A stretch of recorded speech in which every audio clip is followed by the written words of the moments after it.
Қарашыға жалпы орта білім беретін мектебінің 2-ші сынып оқушысы Нағметова Әмина Нұрланова.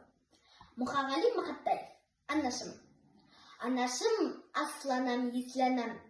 Ел жүреп, есіркеймін, есіме алам.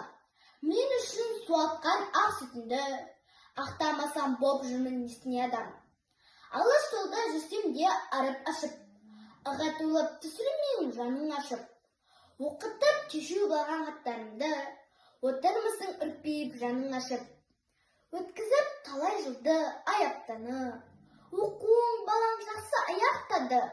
Анашым, білем сені қарсы емессің, кеттім мен тіктім даланы оятқалы.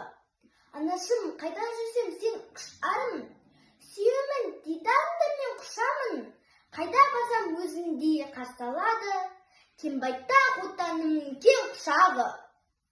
Анашым, жаратылдың бағымашың, білемін, көңілсізсің, сағынасың. Қайда барсам қамқоршы отаным бар, қапа болма мен үшін не қыласың.